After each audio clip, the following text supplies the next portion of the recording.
Колеги, ми Colleagues, we are going to continue working day. Our topic, volunteers of Sector M, providing aid to soldiers and civilians on the front line, interaction with volunteers from other regions. The floor is given to volunteer doctor-resuscitator Andriy Pazushko, volunteer Iryna Kozko, Iryna Perkova from Priazovia. Can you copy us? Yes, it's very good. You have 20 minutes. You have the floor. We do appreciate the UCMC efforts to provide us with this information platform. Today we are going to tell you about the Sector M volunteers. And now Andriy, our volunteer, his nickname is Doc. He's going to tell you what the situation is available today with the medications and the messenger on speaking. This Sector M of the ATO zone at the front line. So you have the floor. Good afternoon to everybody. I'll start with the simplest and the most important. At the moment when the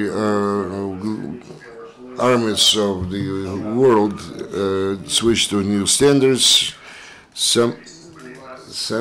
somehow we had a different situation with the first medical aid kit. Actually obsolete and outdated contents, which doesn't meet the standards, eight items. Actually, we tried they trying to save on the soldiers. Somebody did not carry out the job properly or task. If those three items, not all the soldiers have this. So the problem number one, you yourself have to take care of saving your life. And I mean, this can be provided only if we will provide this kind of kits on a mass scale, including all those 8 items, which are absolutely vitally needed by each soldier, each fighter to save his or her life.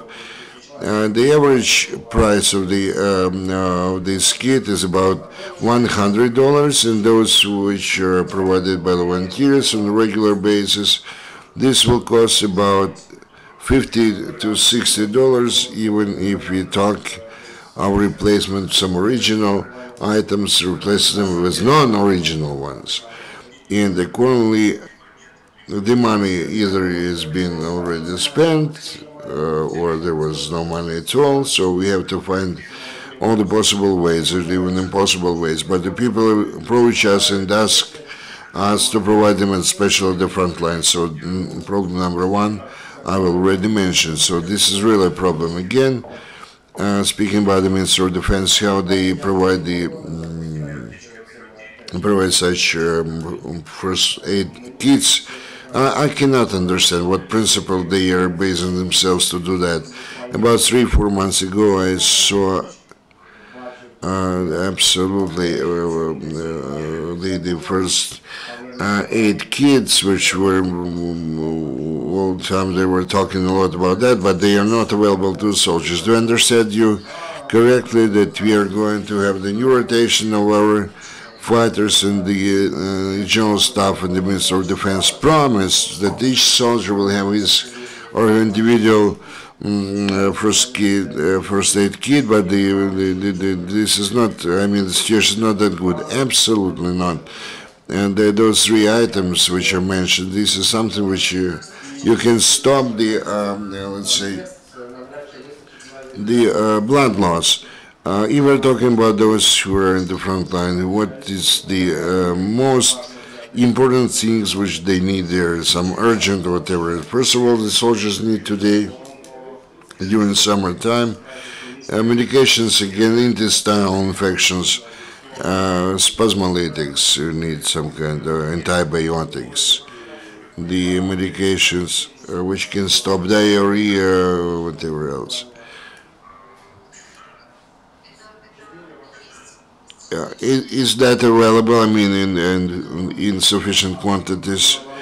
as supplied by the Ministry of Defense. No, the Ministry of Defense doesn't do that. What volunteers can supply, the last supply was from Kiev in Restin, and that was a volunteer delivery on supply. In what percentage are the medications going to the front line and the people in the trenches?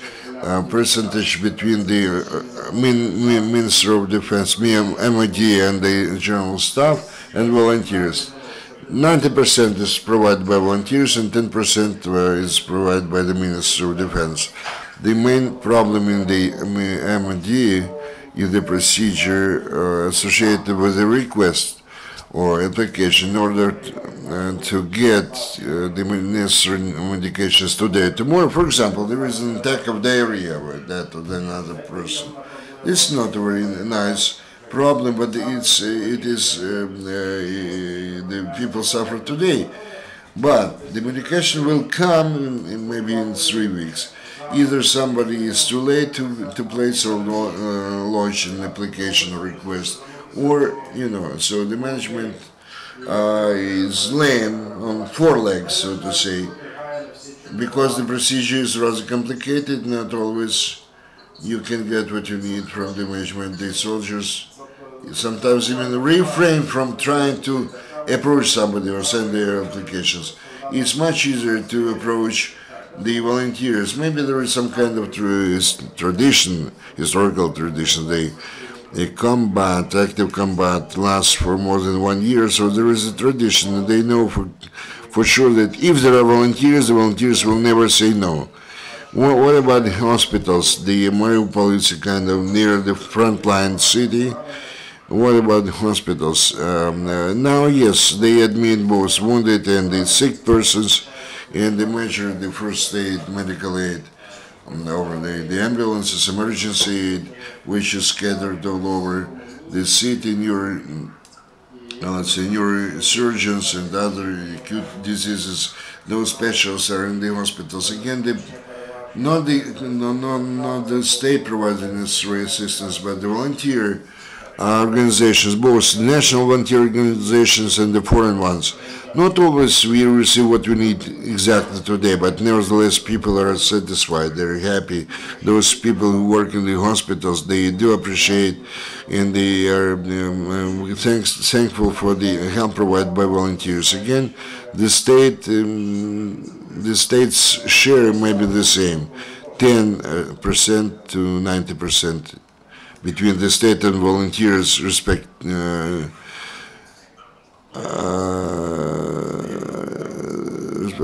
and we also need the antibiotics and the bandages, and we are lucky that we received from Kiev a big, let's say, parcel, where they provided a lot of the bandages. But again, this is just drop in the sea, drop of the water in the sea, because we traveled to up to the sector, up to the Volnovakha, and to sector Kurachovo, Svidovo, Krasnoarmeysk. The hospitals really experience much difficulties because the medications do not reach them. This is not only our problem, this is the problem of the front line zone. Thanks. I would like to turn the mic to Iryna Kozko, a volunteer who travels to the front line, and she deals with the border guards, and not only with the border guards. Iryna will tell you about the situation with the supplies of the front line, not only with the food products or ammunition or water. Sorry, and please, you have the floor. Good afternoon. I would like to raise the topic regarding the supplies or provision for the military guys every day. First of all, we are talking about the clothes. They issue just one set of uniform, and sometimes the guys do not have anything to change when they have to wash their uniform. This is number one. And sometimes they do not have any footwear. They need to find any kind of footwear from the civilians because the high boots, they are very fastly worn out. That's, we're talking about the clothes or uniforms. Although I always hear from the state that they've already designed a new model uniform and they're going to send them to the front line. But so far, I have not seen anybody who received another set of uniform of a new model. And the second point, water. In our area, they are in fields, and there is a norm of water other than half. That's not enough for them. All the time, there is a need, there is demand for water. We are looking for alternatives, volunteer organizations. We bring them water in bottles, and also we find some other sources from where they can come and get water. I would like to ask a question to the leadership of MOD. How they could stand in the fields with 1.5 liters water, and sometimes they provide 5 liters for a week, and in those dangerous areas where you cannot, which you cannot reach just in a regular car. As to the support, as to the provision of food, there is a problem on a regular basis, and especially with vegetables. There are vegetables in the military units, but somehow they're not delivered in time to those who are in the field. And when we raise this issue, the leadership goes to the storage facility and they see the rotten vegetables. We cannot eat them. So they ask volunteers, and then we have to find and to deliver those vegetables on our own because they want to eat. So mostly with nourishment, I see the problem of logistics, so not timely delivery. And they throw the soldiers in the field, and they don't get water, they don't know food. National Guards, and they send 5 people, and they don't give them water or food. And they're very close. They're on the front line. They call us. They call the commanders and ask, give us water, food, to the nearest town. It's a long distance, and they have nothing else. They say wait for 2 days. How can you live without water, without food for 2 days? So unfortunately, we have such cases, and when we face that they're afraid to report about their problems. It's easier to solve those issues through volunteers. Yes, I agree. It's easier, quicker, but we're trying to raise this issue. Did you call your commanders? And if they are afraid, we have to ask heavy questions their leadership, because management there, it's old. They are not competent. Those who are responsible for logistic support, and they should be retrained or maybe dismissed. And in my opinion, that's why it's a big problem. Logistic, it's timely delivery of what else about equipment, military equipment, BMDM, BTR. The situation, we have new rotation, old demobilized, and there are newcomers, and many come without equipment. You can be used to go to the city to satisfy their needs. So, secondly, very often they equipment is not repaired, and there's a problem with repairing vehicles. Quite possible. It's there is nothing provided for maintenance, and so starting with volunteer vehicles and up to tanks. There are cases, the old tank brigades in Sector A, C, and B. There is a big need in filters for fuel. It's impossible to find that in Ukraine. And we asked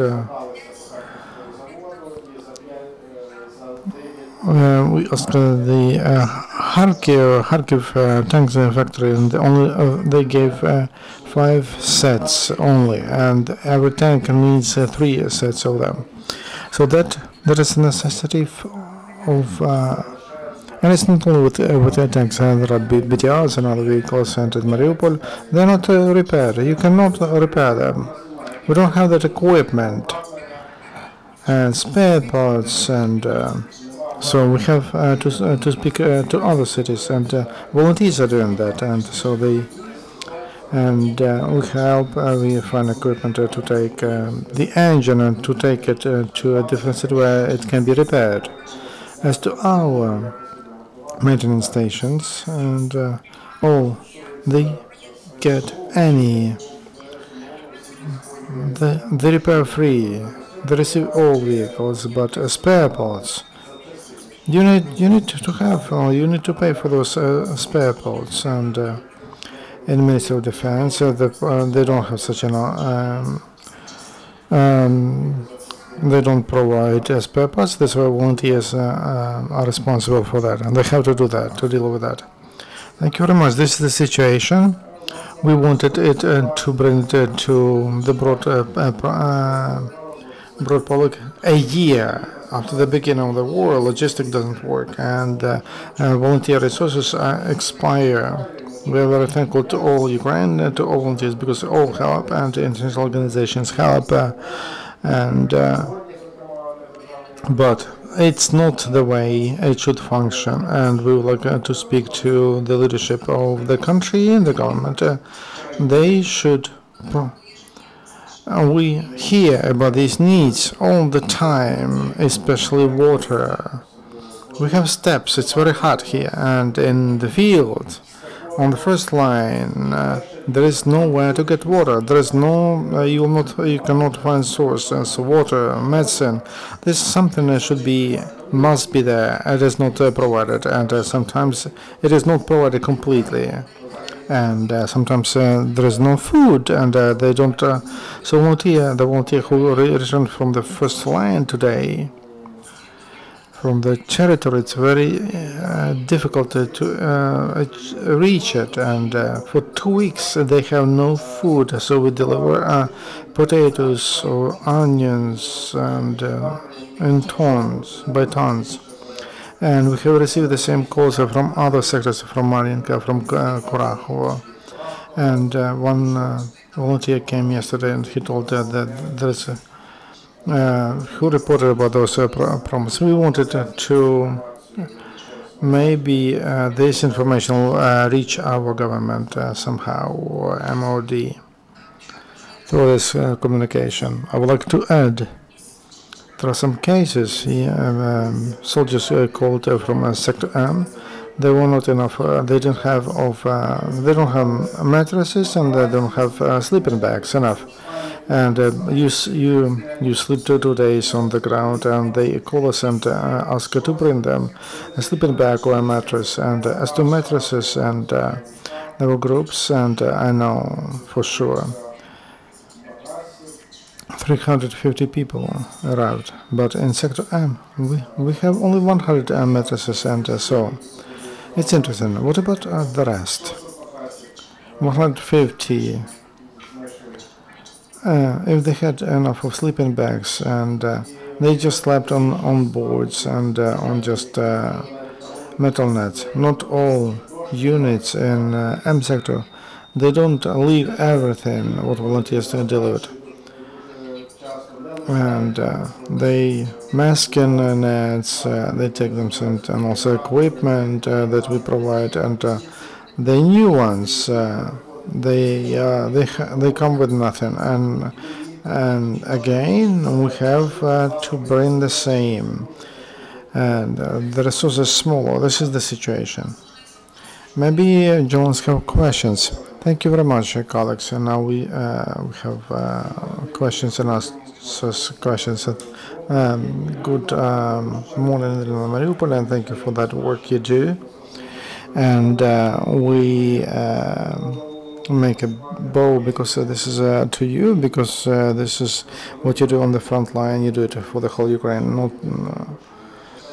I have, it's not a question, but it's a proposal about the volunteers. Please, next time, if you have a chance to speak about your problems and name concrete names, give us concrete names and maybe positions of military men who, in your opinion, who stops or fails the support, logistics support, and give us concrete names and the position. What kind of request you send to whom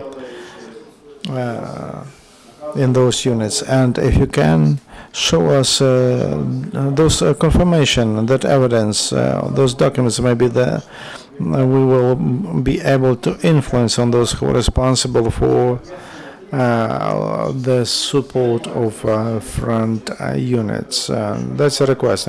So next time when you speak, bring some documents, bring names of responsible people who, in your opinion, fails this support, logistic support, whether maintenance support, water or equipment, or etc., etc.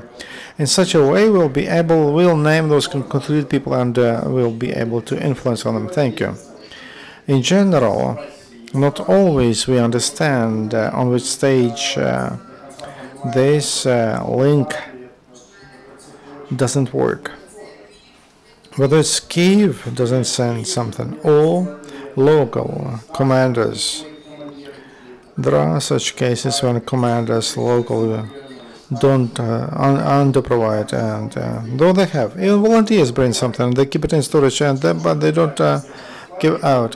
But not we don't understand everything, whether it's Kiev or locally.